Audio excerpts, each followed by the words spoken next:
kita juga harus memiliki produk barang yang negara lain tergantung pada kita. Dan bahan-bahan mentahnya ada di Indonesia semuanya, yaitu yang sering saya sampaikan, EV baterai, yang nantinya ekosistem ini akan menjadi ekosistem besar, menjadi mobil listrik yang ke depan itu semua negara akan membutuhkan.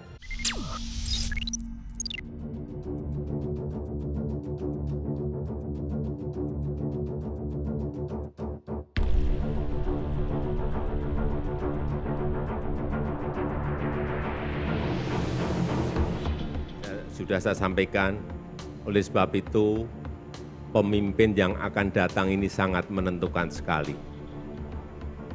2024, 2029, 2034 itu sangat menentukan sekali. Begitu benar kita pilih, negara ini akan insya Allah melompat menjadi negara maju. Akhirnya, step by step, Indonesia sudah menunjukkan kehebatannya untuk benar-benar serius menjadi negara maju lewat hilirisasi yang gencar-gencarnya sedang dilakukan, mulai dari nikel, bauksit, timah, dan sebagainya. Indonesia negara maju bukan hanya slogan, dengan sering berjalannya waktu, ternyata sudah semakin terlihat. Contohnya, pembangunan pabrik foil yang ada di Gresik. Pabrik yang akan Bapak groundbreaking pada hari ini adalah pabrik foil tembaga pertama di Indonesia dengan kapasitas terbesar di Asia Tenggara seperti yang tadi Bapak sudah dengarkan penjelasan dari Pak Chairman-nya. Dan kita berhasil mengalahkan Vietnam, Meksiko, Amerika Serikat, dan Hungaria dalam pemilihan lokasi ini karena mereka waktu itu mempunyai pilihan. Posisi competitiveness investasi Indonesia yang tinggi di pasar global saat ini.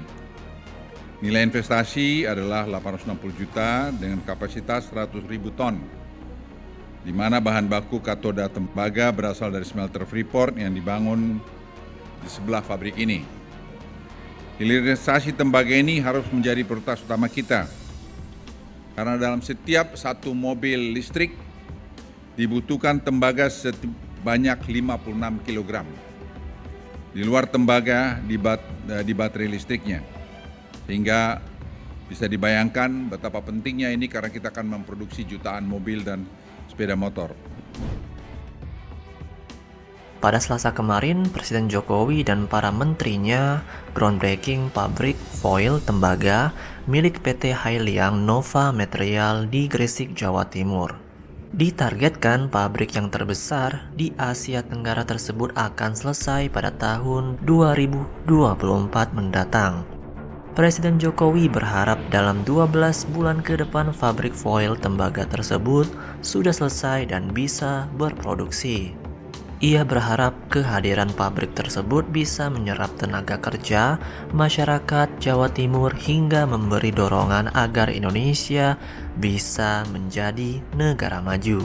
Posisi pabrik tersebut sangat strategis karena bersebelahan dengan smelter tembaga milik PT Freeport Indonesia sehingga bisa langsung menyerap hasil tembaga katoda yang dibuat oleh PT Freeport Indonesia. Hasil dari smelter PT Freeport yang ada di lingkungan tersebut akan diserap menjadi barang jadi atau setengah jadi, seperti baterai lithium atau baterai EV maupun mobil listrik. Jadi, sangat terlihat nyata kemajuan Indonesia ke depannya. Pabrik foil itu juga memiliki nilai competitiveness yang sangat tinggi karena bersebelahan dengan smelter Freeport. Adapun pabrik itu dibangun dengan nilai investasi mencapai 860 juta US dollar yang memiliki kapasitas 100.000 ton per tahun. Saya tadi pagi baru saja berkunjung ke Sumbawa Barat di NTB, Nusa Tenggara Barat, untuk melihat, untuk ngecek pembangunan smelter tembaga yang dibangun oleh PT Aman, dulu namanya PT Newmont.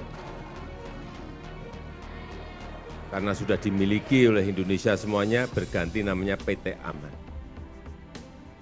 Saya datang hanya untuk memastikan bahwa smelter yang dibangun itu betul-betul terbangun dan ada progresnya.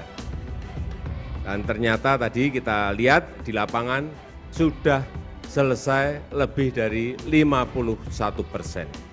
Artinya Mei tahun depan smelter itu akan selesai. Kemudian saya datang ke Gresik ini juga ingin ngecek juga smelternya PT Freeport Indonesia. Yang saya dengar sudah lebih dari 60%, tapi akan kita cek betul. Sehingga juga kita harapkan Mei 2024 PT Freeport Indonesia juga bisa menyelesaikan smelternya. Kalau dua perusahaan besar ini selesai smelternya, artinya kita tidak ekspor lagi bahan mentah tembaga. Karena bahan mentah itu diproduksi di dalam negeri akan menjadi katoda tembaga yang nilai tambahnya berlipat dan kesempatan kerja ada di dalam negeri.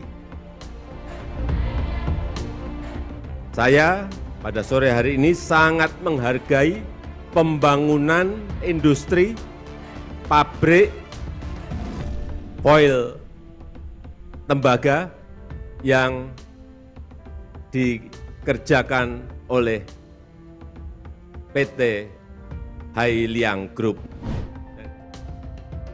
Adanya pabrik itu sejalan dengan cita-cita Indonesia untuk menjadi negara maju 10-15 tahun mendatang melalui pembuatan baterai mobil listrik hingga mobil listriknya. Sebab permintaan akan produk tembaga bakal terus meningkat ke depannya seiring dengan permintaan global akan mobil listrik. Kita tahu satu mobil listrik itu kurang lebih membutuhkan bahan tembaga 59 kg. Kalau ke depan, mobil yang ada sekarang itu combustion berubah menjadi EV atau mobil listrik. Kita bisa bayangkan berapa kebutuhan tembaga untuk membuat mobil listrik karena mobil konvensional akan ditinggal ke depannya. Dengan dibangunnya pabrik tersebut, pabrik foil tembaga pertama di Indonesia dengan kapasitas terbesar di Asia Tenggara, dan kita patut bangga karena Indonesia berhasil mengalahkan Vietnam, Meksiko, Amerika Serikat, dan Hungaria dalam pemilihan lokasi pabrik tersebut. Hasil dari PT Freeport Indonesia yang berada di lingkungan ini juga akan bisa diserap sehingga akan menjadi barang jadi atau setengah jadi yang nantinya akan kita gunakan untuk baterai lithium atau baterai mobil listrik maupun mobil listriknya itu sendiri. Satu mobil itu kurang lebih membutuhkan bahan tembaga 59 kg. Kalau ke depan mobil-mobil yang ada sekarang ini, mobil combustion sudah berubah menjadi mobil listrik, Bapak Ibu bisa bayangkan berapa kebutuhan tembaga untuk membuat mobil listrik, karena mobil-mobil yang konvensional yang ada sekarang ini akan ditinggal dan semua akan menuju ke mobil listrik semuanya. Tidak hanya di Indonesia, tetapi untuk kebutuhan dunia. Karena semua materialnya itu ada di Indonesia, sekarang ini merek-merek mobil terkenal, pabrik-pabrik mobil terkenal, perusahaan-perusahaan mobil listrik, semuanya berbondong-bondong melirik Indonesia dan berinvestasi di Indonesia. Jadi Indonesia maju sudah semakin terlihat jelas. Dan visi Indonesia yang sebenarnya adalah membuat negara-negara luar, negara-negara asing membutuhkan Indonesia. Ketergantungan terhadap produk-produk dari Indonesia, salah satunya produk hilirisasi tersebut. Jadi Sobat Maju, bagaimana pendapat kalian?